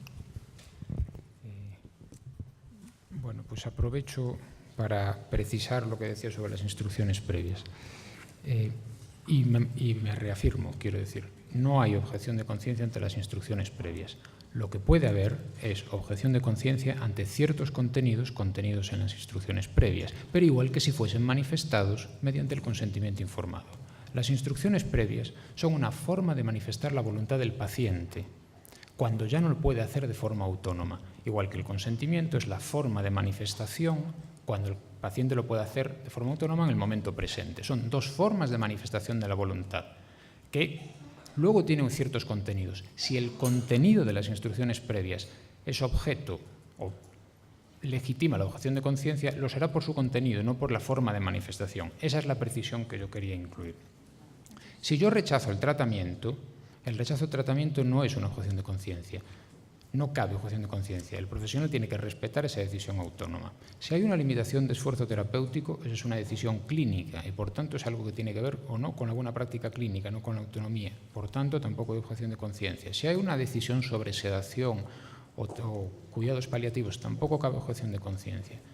En suma, creo que no cabe objeción de conciencia ante las instrucciones previas y que la legislación de Madrid y otras legislaciones son confusas para los profesionales, porque parecen dar a entender que las instrucciones previas dan lugar a un tipo de objeción específica, cuando lo que hacen es enunciar una forma de manifestación de la voluntad diferente y que la objeción depende de los contenidos y no de esa forma de manifestación. Esa es la tesis de una forma más desarrollada. O sea, que a lo mejor atenúa la discrepancia, pero, insisto, creo que no cabe objeción ante las instrucciones y sí puede caber, si es el caso, ante alguno de sus contenidos. Que tal y como está me parece que no hay ninguno, porque si yo pido la eutanasia es una acción, no hay un deber jurídico de practicarlo. O sea que... Bueno, has atenuado la discrepancia porque realmente no hay una objeción de conciencia a la forma de expresar la voluntad, que serían las instrucciones previas. Hay una objeción de conciencia a la aplicación de lo que esa voluntad ha manifestado. Eso sí que hay una objeción de conciencia. Por ejemplo, te voy a poner un ejemplo. En el caso de una persona que deja en su documento de instrucciones previas que en el caso de caer en estado vegetativo persistente no quiere que se le hidrate ni se le nutra.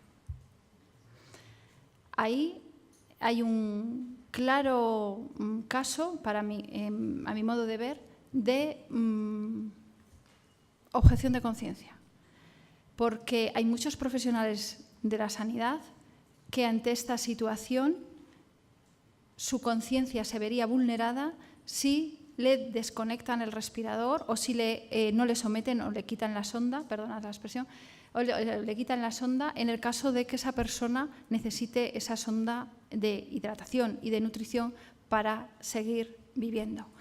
Hoy en día, en la legislación actual, si una persona no quiere someterse a un determinado tratamiento, quiere rechazar un tratamiento que es vital, tiene el derecho a hacerlo, aunque ese tratamiento, esa omisión, le cause la muerte. Eso es así. Con lo cual estamos ante un deber jurídico que es, usted tiene la obligación de no someterle a nutrición y a hidratación porque esa persona lo ha solicitado, y hay un profesional sanitario que para él ese tratamiento es un tratamiento, digamos, no invasivo, es un tratamiento que no vulnera su dignidad, es un tratamiento que es básico, es hidratar y es nutrir, y en ese sentido no considera que él o ella pueda quitar esa sonda. Y ahí yo siento que hay, yo pienso que hay un clarísimo ejemplo de un contenido que puede estar dentro de las instrucciones previas que sí quedaría objeto a objetar, yo creo. Para no monopolizar, solo digo una cosa, yo creo que no. Creo que hay que los nuevos escenarios y nuevos conceptos, o sea, la complejidad tecnológica, antes me refería a eso, lo que no hay es una adecuada comprensión del proceso del final de la vida. Me parece que no tiene nada que ver con los valores y, por tanto, si se configura como rechazo de tratamiento, se respeta y lo que hay que hacer es respetar la autonomía. Y si es una cuestión de comprensión de la futilidad de ciertos tratamientos o de la indicación o no indicación de ciertos tratamientos, es una cuestión científica, pero en ninguno de los casos es una cuestión axiológica. Por tanto, diría que no cabe objeción de conciencia en ese caso. Pero que hablen los demás. Porque... Sí. Yo soy médico y quería hacer dos consideraciones. En la primera intervención se ha matizado que el problema radica fundamentalmente en las creencias. Creencias son de muchos tipos. Es decir, yo no sé si se refiere a una creencia religiosa, que es lo que en España casi siempre se hace como referencia a las creencias, pero también hay creencias sociales, también hay creencias humanitarias, y también hay creencias de bastantes otros tipos. Digo esto por una consideración que me parece importante. Hay dos tipos de problemas en la clínica. Uno, la objeción de conciencia con respecto a unas creencias, que pueden ser varias y es importante saber cuáles son. Y otra, las creencias que uno tiene y que no le permiten desarrollar, porque hay una legislación, acciones determinadas. Son dos fenómenos en donde se establecen criterios de conciencia. Y la segunda consideración es el problema individual. Ustedes saben que la mayoría de las objeciones de conciencia no son por problemas éticos. La mayoría de las objeciones de conciencia son problemas de intereses. Hay servicios hospitalarios que todos tienen objeción de conciencia cuando surgen los problemas. Es muy difícil pensar que, por ejemplo, ante el aborto, voy a citar esto, todos son objetores de conciencia de la totalidad del concepto de aborto. A lo mejor unos pueden ser con respecto a lo que es fundamentalmente la transformación de feto a persona, o pueden tener otras consideraciones. Habría que precisarlo. Claro, esto es importante porque cuando cambia la legislación, una legislación que puede estar influida desde el punto de vista claramente religioso, uno se tiene que plantear a qué hace objeción de conciencia dentro de esa legislación. Por ejemplo, no es lo mismo hacer objeción de conciencia a un aborto al 5º mes como hacer objeción de conciencia cuando hay cuando hay deformaciones en un feto. Son dos problemas, a mi modo de ver, diferentes. Y con el otro tema que ustedes han señalado, que es el problema del final de la vida, con respecto al final de la vida las cosas son mucho más sencillas, porque realmente hay una serie de criterios que están en la línea de lo que es fundamentalmente el control del sufrimiento y la dignidad de la vida humana. Son aspectos muy importantes. Y por lo tanto, esto solamente ha pasado en ciertos sitios cuando ha habido todos los problemas que ustedes saben del Hospital de Leganés, con un problema que fundamentalmente ha afectado a la sedación. Pero la sedación es un problema humano, no es un problema y clínico, no es un problema religioso, es un problema humano y clínico, tampoco es un problema legal. Me llamo Juan Carlos Delgado y soy enfermero.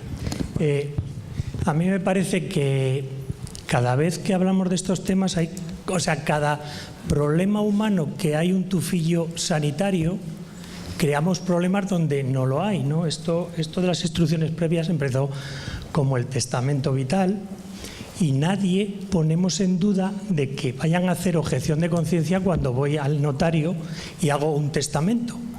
Y en los testamentos se dan las cosas tan terribles como dejarle grandes fortunas a un perro, a un gato o a un periquito. Y nadie hace objeción de conciencia, se está de acuerdo a la ley y ya está. El problema es que cuando entra el tufillo sanitario y sobre todo el tema de la vida y demás, pues parece que nosotros sabemos más de esa vida que tenemos que cuidar o que curar que la propia persona. Y entonces empezamos a hacer matizaciones como son las objeciones de conciencia. Si ponemos en una ley de objeción de conciencia un artículo de instrucciones previas, en un artículo que se puede hacer objeción de conciencia, ¿para qué sirven las instrucciones previas? ¿Para qué sirven? Si cuando esté inconsciente no me van a hacer caso. O sea, cae por su propio pie. Y además, cuando se ponen los ejemplos, siempre sale lo de la falta de hidratación, la alimentación, la sedación terminal. Vale, y si alguien pone quiero morir con todo el dolor y no recibir ningún analgésico, eso sí que hay que tener valor para ver a un paciente con mucho dolor y que te diga que no quiere recibir ningún analgésico y no ponérselo. Y nunca veo ese ejemplo en ningún sitio. No quiero decir, no, bueno, quería decir otra cosa. Cuando ponías, esto es para el profesor Seoane, que se puede hacer ciertas prácticas de objeción de conciencia en la enseñanza. Me parece que has comentado, ¿no? Es lo mismo. Llega el tufillo sanitario y siempre es el tema del aborto. No hay que, a lo mejor se puede no enseñar ciertas técnicas y tal. Hombre, ¿y por qué no tenemos problemas de objeción de conciencia en enseñar energía nuclear y todas las posibilidades que tiene cuando esos matan de una vez? Nada más. La ley dice bien claro que no se puede hacer un tipo de instrucción que sea contrario a la lex artis. Tu ejemplo, Ana Marcos, es un ejemplo que la lex artis decidiría. Yo soy psiquiatra y no sé si hay que hidratar o no a un paciente del final de su vida, pero efectivamente, si uno busca la casuística, te dirá si hay que hidratarle, si está en estado vegetativo o no. Si hay que hidratarle, se le hidrata y si no, no. Así que mi pregunta concreta era pedirte un ejemplo, por favor, que de verdad no tenga que ver ni con la lex artis ni con otras cosas, sino una posibilidad real de poder objetar a las instrucciones previas, porque me parece que es imposible. No soy yo quien tiene que hablar de la Lex Artis aquí, porque evidentemente la Lex Artis es lo que ustedes practican a diario y ustedes seguro que podrían responder mejor que yo si dentro de la Lex Artis entra o no en la hidratación y la nutrición en el caso de un paciente en estado vegetativo persistente. El problema que hay es que en el caso de que no se le aplique esa hidratación y esa nutrición, el fallecimiento está asegurado. Y ese es el problema. Es que la cuestión es que si una persona sabe perfectamente que si no aplica un determinado tratamiento a su paciente, muere, hay personas, yo no sé, pero hay personas que consideran que eso va en contra de su conciencia. Y entonces, por ejemplo, sí, hay muchísimos casos. Hay, yo le diría, miles de casos de personas que están en estado vegetativo persistente y que hay una discusión acerca de si incluso ha llegado a los tribunales, pues en el caso de aquí de España, en el caso de Terry Schiavone, en el caso de Nancy Cruzan, en el caso de Kerinan Quinlan, es decir, que hubo unas disputas o unas discusiones entre familias y sentencias judiciales en primera instancia en el Tribunal Supremo en el que no estaban de acuerdo en si aplicarles o no el tratamiento que era hidratación y nutrición. Sí, yo creo que ese sí que es un caso claro de que entra dentro de la objeción de conciencia, para mí, pero vamos. Aquí están los que aplican todos los días la Lex Artis, entonces yo lo digo modestamente. No rehuyo la pregunta. A la enseñanza no cabe ningún tipo de objeción, ni a la del aborto, ni a la nuclear, ni nada. En eso estamos de acuerdo. Lo único que decía es que si cierta dimensión práctica de la enseñanza exigiera practicar una interrupción voluntaria del embarazo, igual que fuese en un proceso asistencial, si lo reconocemos en el proceso asistencial, tendría sentido pensar en la objeción en ese ejercicio práctico, pero la enseñanza teórica en absoluto. Al contrario, igual que decía que no a la información, diría sí a la enseñanza. Se debe conocer de todo para luego saber si procede o no y cómo evaluarlo. Sin conocerlo no tiene sentido evaluarlo. Por tanto, creo que estamos de acuerdo con eso. Respecto a la pregunta del primer conferenciante, desde luego que no hay, desde el punto de vista jurídico, ninguna distinción entre las creencias religiosas y las no religiosas. Es decir, que todas tienen que ser consideradas con el mismo valor y, es más, tampoco habría que hacer lo que socialmente alguna vez puede ser que se haga, ¿no? Poner como paradigma las creencias religiosas, ¿no? Desde luego que no. Estoy totalmente de acuerdo con usted. Existen cualquier otro tipo de creencias filosóficas, de agnósticos, de ateos, de cualquier tipo, ¿no? Filantrópicas, que tienen que ser exactamente igualmente recogidas que las creencias religiosas, ¿no? De hecho, el artículo 16 protege eso, las convicciones personales, con independencia de que sean religiosas o no, ¿no? El tenor literal del artículo es muy significativo, ¿no? Dice: se protege la libertad ideológica y religiosa. Y está tomado de la Constitución de Weimar, en la cual precisamente se acentúa eso, que lo protegido ahí es la ideología de la gente, con independencia de si esa ideología tiene elementos religiosos o no. Lo que pasa es que se especifica que los religiosos también, pero cualquier tipo de convicciones. Luego menciona otra cosa que sí que es especialmente interesante, ¿no? Yo ya había escuchado que en muchos hospitales existe, ¿no?, una cierta práctica, no sé cómo denominarlo, ustedes seguro que encontrarían la palabra precisa mejor, de objetar a alguna práctica médica y que sea el jefe de sección el que decida que se objeta a eso, ¿no? O el hospital en otros casos. Desde luego eso, desde mi punto de vista, bueno, aparte de que probablemente socialmente, moralmente no tenga bastante reprochable, desde el punto de vista jurídico no está contemplado. En nuestro ordenamiento jurídico no está contemplada la objeción de conciencia colectiva, es decir, que alguien decida por un servicio, por una institución. En nuestro ordenamiento jurídico la objeción de conciencia es personal, porque lo que se protege ahí son las convicciones personales de cada persona. Es decir, lo que se está intentando evitar es que uno no se vea obligado a actuar en contra de sus propias convicciones de forma que tenga que dejar de ser él mismo. En ese caso se produciría lo contrario, porque habría una persona que decidiría por todos y obligaría a los demás a dejar de ser ellos mismos, es decir, que sería algo, desde mi punto de vista, inconcebible. Existen otros ordenamientos jurídicos en los que sí que se recoge la objeción de conciencia colectiva. Yo, por más que intento pensarlo, no consigo encontrar el razonamiento jurídico que soporte eso, ¿no? Pero hay ordenamientos jurídicos, por ejemplo el norteamericano, que sí que permiten esa objeción de conciencia colectiva. En nuestro ordenamiento jurídico no está contemplada y está expresamente rechazada por el Tribunal Constitucional. Sí, solo una pregunta. Soy José Antonio Cuenca, soy pastor de una iglesia protestante en Barcelona. Y mi pregunta, por todo eso de la interdisciplinaridad, tiene que ver con cuál es el estado de la cuestión a día de hoy de la objeción de conciencia en un hospital público. Vamos a ver, la pregunta se las trae, ¿no? Porque es Nos ha dejado mudos. muy genérica, ¿no? Entonces, por eso se tarda. Bueno, mira, se anima José Antonio. La objeción de conciencia, y perdón, Ana, por discrepar nuevamente, yo creo que no necesita reconocimiento legal.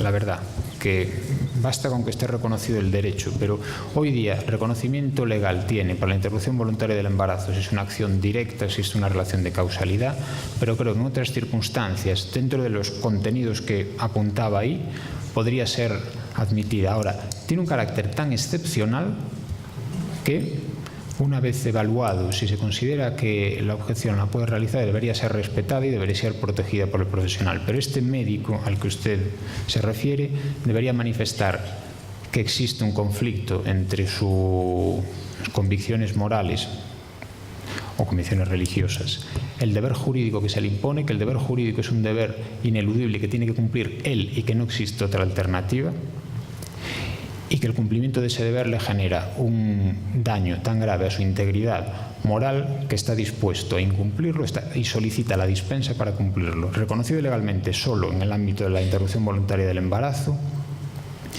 Y creo, antes decía que podría caber en otras circunstancias, en determinados tipos de investigación o en determinadas intervenciones de carácter perfectivo, sin indicación clínica, pero en supuestos muy excepcionales. Podría solicitar su reconocimiento y luego, en el caso concreto, se determinaría si se le reconoce o no. Es, lo más aproximativo que le puedo responder. Si quiere más precisión, dígame lo que intento dársela, que no es por eludir. Y si no, tal vez en el descanso, para no monopolizar esto. Yo tenía una pregunta concreta que nunca me quedó clara, a pesar de haberse discutido en el seno de los colegios médicos y demás, que era la objeción de los profesionales en atención primaria a dar el sobre con la información y las instrucciones a las mujeres cuando solicitaban la interrupción voluntaria del embarazo. Esto fue una cuestión muy discutida que a mí nunca me quedó clara. Y la otra pregunta que siempre me surge cuando escucho estos temas es una chorrada, pero es que sigue danzándome en la cabeza. Es que todas las ideologías deben ser protegidas.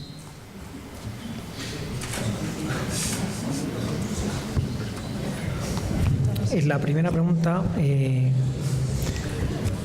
la objeción sobre la información. A mí me parece que no estaría contemplada, por una sencilla razón, porque dar a una persona información o quitar a una persona información no determina la decisión que tome esa persona sobre el acto médico que va a solicitar. Con lo cual, por dar información a alguien, no entiendo que alguien pueda ver su conciencia minusvalorada o no respetada, ¿no? Porque no quiere decir que esa persona luego vaya a elegir una opción u otra, ¿no? Sería el permitirlo llevar una causalidad a todos los extremos, ¿no? Yo me acuerdo que cuando me explicaban derecho penal no hablaban de unas teorías de la causalidad y decían que con ese tipo de argumentos se acusaría de adulterio al carpintero que hace la cama, ¿no? Pues efectivamente, claro, si no se hace la cama, pues a lo mejor no, pero desde luego que es, desde el punto de vista jurídico, inviable, ¿no?, el conducir los argumentos hasta ese punto, ¿no? Luego, sobre si se respetan todas las ideologías o no, ¿hay que respetar todas? Desde mi punto de vista, sí. Sí, porque nadie podemos juzgar si las ideologías de los demás son más razonables o no que otras, ¿no? Hay unos límites. ¿Cuáles son esos límites? Los que son comunes para todos. El derecho penal y luego, desde este punto de vista del derecho médico, pues aquellos casos en los que se puede intervenir sin necesidad de recabar el consentimiento del paciente, salvo esos supuestos que son contados. En el resto de casos no queda más remedio que respetar la voluntad de los demás, sea la ideología que sea, ¿no? Siempre, ya digo, con esos dos límites, ¿no? El derecho penal y estos propios límites que expresamente contempla la ley de autonomía. Bueno, muy breve. Perdón. No, digo que en relación con la información añadiría una razón más global, que ya está, que es el respeto a la autonomía del paciente, pero otra desde la perspectiva del profesional. O sea, diría que no solo no cabe objeción, sino que hay obligación de informar, porque el médico tiene una posición social e institucional que no puede ser reemplazada por nadie. La sociedad lo ha elegido como punto de información, por si se permite esta expresión, a lo mejor algo tosca, sobre esos temas y en materia de salud. El punto de información que yo tengo es mi médico de atención primaria. O sea, él decía que puede elegir, pero es que es la persona en quien yo puedo confiar para recibir una información veraz, completa, informada, actualizada. Si no, ¿a dónde voy a pedir información sobre esas cuestiones? Y nosotros como sociedad y la profesión médica ha decidido ser quien desempeña esa función. Por tanto, si la persona que lo tiene que hacer no lo hace, quedamos desprotegidos los ciudadanos, con independencia de lo que decida yo después. O sea que me parece que sería un favor pésimo a la propia profesión negarse a darlo. Entonces me parece que no solo no cabría objeción, sino que habría que informar en todo caso. Perdón, como nos ha pillado ya un poco el tiempo, ruego que las dos manos que habían levantadas, pues yo creo que nos comprometemos a atenderles brevemente mientras nos tomamos el cafecito, nos lo permiten, para seguir un poco con el curso del Congreso. Muchas gracias a todos.